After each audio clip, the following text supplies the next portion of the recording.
En ce mardi de début mars, il y a bien évidemment ce qu'on appelle les giboulées, et moi je vais vous parler d'une giboulée, mais pas pluvieuse, que de bonheur. Bonjour, Philippe Audiquet, Génération Patrimoine, Fortune, Succès, Académie, et surtout Major Lemoine à votre service pour vous servir. Alors aujourd'hui, je ne vais pas poser de coup de gueule, je ne vais pas vous parler de choses de droite ou de gauche, ou de choses qui sont économiques ou autres. J'ai pris une leçon de vie extraordinaire dimanche soir, et j'ai terriblement envie de vous la partager, parce que si parmi vous, il y a des gens qui doutent de leur vie, qui doutent de leurs actions, qui doutent de ce qu'ils vont faire demain, qui doutent de leur avenir, qui doutent de l'avenir de leurs enfants ou de leurs petits-enfants, eh bien, pardonnez-moi, je suis tombé sur un maître et j'ai été scotché. Alors, heureusement que vous avez tous une télé et que vous avez quasiment tous une box, ce qui va vous permettre d'aller voir un replay. Le replay que je vous propose de le regarder, il a eu lieu dimanche soir. Nous étions donc le 3 mars. Et le soir, j'ai regardé l'émission sur BFM TV. Alors évidemment, c'est plus une émission technique, on va dire, qu'une émission de loisirs. Mais ils avaient un invité. Alors, on aime l'homme ou on ne l'aime pas, mais il y a une certitude, cet homme-là ne laisse mais personne indifférent. J'ai nommé Bernard Tapie. Alors, je ne vous dirai pas si je l'aime ou si je ne l'aime pas, parce que peu importe ses convictions, peu importe les miennes et peu importe les vôtres. Les convictions que nous avons, elles sont à nous, on les apprécie pas, elles nous appartiennent et donc il n'y a pas de jugement à avoir. Par contre, cet homme-là, quels que soient ses défauts, quelles que soient ses qualités, c'est un type mais juste extraordinaire. Tenez-vous bien, il a 76 ans. Il faut vraiment aller voir ce replay. Il a 76 ans. Il combat 2 cancers. La semaine prochaine, il passe encore au tribunal, toujours pour les mêmes affaires, notamment avec Manu France et le reste. Et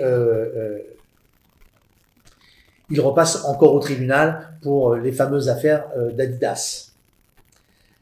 Cet homme-là, pendant 2 heures, alors qu'il est amaigri, qu'il commence à être un peu décharné, il reste vaillant, il reste porteur, et tout son discours pendant près d'1h30 ou 2 heures, je n'ai pas regardé la montre, il n'a parlé que de courage et de volonté d'aller en avant. Il n'a parlé de la France qu'en disant que c'était vraiment un pays extraordinaire. Et effectivement, il y a plein d'inappétence dans notre douce France. Mais cet homme-là m'a donné une leçon de vie, mais fabuleuse.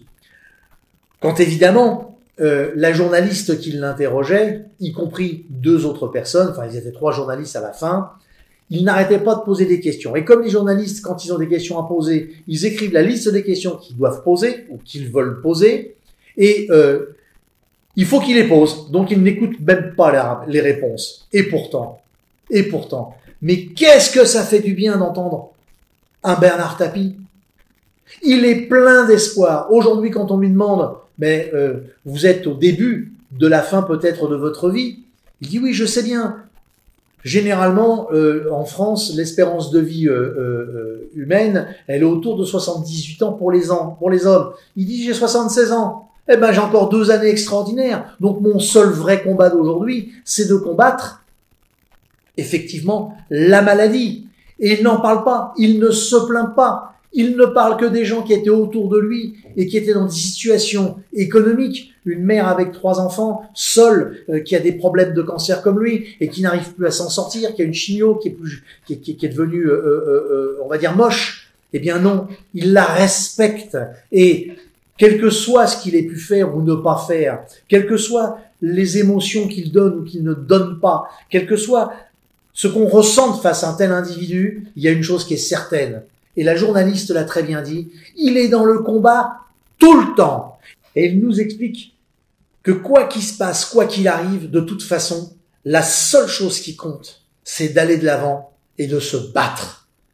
Et il explique très clairement, il dit, avec ses propres convictions, il dit, j'ai fait une erreur d'aller en politique. Mais c'était le jeu. Par tous les endroits où il est passé, il ne pouvait à un moment donné qu'aboutir à la politique, même s'il ne fait pas partie de l'establishment politique, du monde politique, et qui est venu par la petite porte, tout comme notre ami Coluche, qui le faisait par jeu, mais qui se sont fait écrouler chaque fois qu'ils ont posé des choses sensées sur la table. Eh bien, il explique pourquoi il n'a jamais adhéré et jamais été beaucoup plus loin en politique.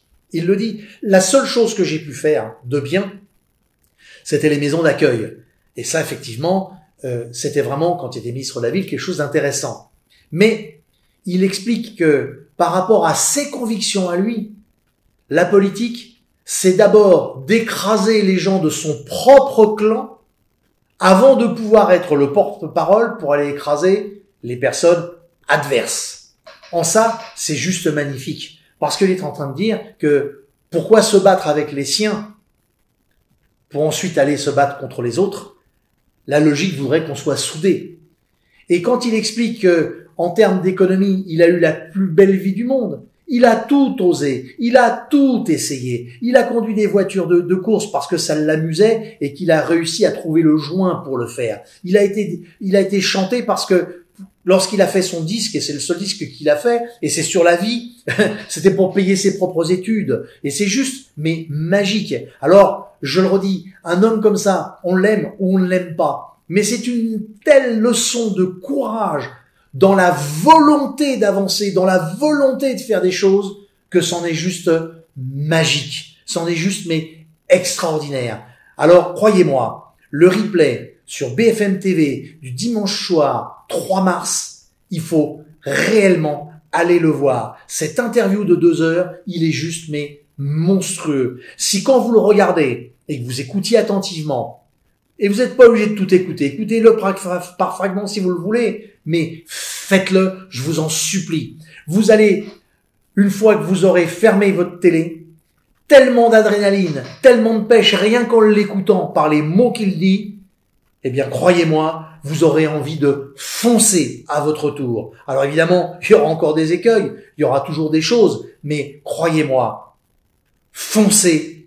Et cette leçon que j'ai reçue en pleine tête, alors que je suis quand même quelqu'un de fonceur et d'optimiste, j'avais envie de vous la partager parce que j'ai rarement vu quelqu'un avec une telle présence et une telle volonté au fond de ses tripes, au fond de son ventre. Alors, envie de quoi? Mais envie du plus bobo qui existe. Il a juste envie de vivre, mais vivre à 500%. Et peu importe ce qui se passera ou se passera pas, c'est vivre pleinement une vie d'être humain, une vie d'homme qui réfléchit et qui avance dans la vie. Alors, faites comme lui. Faites-le différemment, faites-le dans vos convictions, dans vos choix qui ne sont pas certainement pas les siens, mais peu importe que ce soit lui et les siens, que vous ayez les vôtres. Ce qui est important, c'est que le moteur, il est commun. Et alors, pour conclure avec cette petite vidéo qui m'a vraiment bouleversé et scotché, il a dit une chose mais extraordinaire. Il a dit, vous savez, les 2 émotions qui sont le plus proches l'une de l'autre, et ça se vérifie en politique, ça se vérifie en économie, ça se vérifie en famille, ça se vérifie avec les copains, dans le sport, ça se vérifie mais à tout moment. Il a dit les 2 plus grandes émotions qui sont le plus près l'une de l'autre, c'est celles qui sont le plus opposées en même temps l'une de l'autre, et ce n'est pas antinomique. C'est l'amour et la haine. Parce que pour avoir de la haine, il faut avoir eu de l'amour. Parce que sinon, on est dans une indifférence totale. Alors lui, il a eu des travers, il a fait des mauvaises choses, il a été énormément jalousé. Mais en fait, toutes les haines qu'il a pu susciter sont vouées par des amours qu'il a eu très violents et que chacun attend des autres quelque chose en fonction de soi. Alors que ce n'est pas en fonction de soi qu'on doit attendre les choses. Les choses en fonction de soi, on va les chercher soi-même. Et les autres, on s'en accommode et puis on essaye de faire qu'elles soient mixables et qu'elles puissent s'imbriquer comme un Lego, des petites kicks, c'est la mode, il y a un film, juste pour vous. Alors, prenez soin de vous. Faites attention à vous, mettez-moi un pouce bleu si vous aimez, mais surtout, s'il vous plaît, mettez des commentaires sur ce que vous pensez de tout ça, mais prenez 10 minutes, une demi-heure, prenez les 2 heures qu'il faut par petits bouts, mais regardez ce reportage, il vaut tout l'or du monde pour ceux qui cherchent simplement une ligne de pensée, je dis bien de pensée, pas de gourou, pour avancer et vivre une vie pleine d'amour. Alors je pense très fort à vous, le pouce bleu, les commentaires, abonnez-vous, partagez, faites comme vous voulez, même si on le dit, vous le faites très peu, mais c'est pas bien grave. L'important c'est que moi, je vous partage 2 émotions qui m'ont scotché, une leçon de vie et peut-être même une leçon économique. Je vous dis à mardi.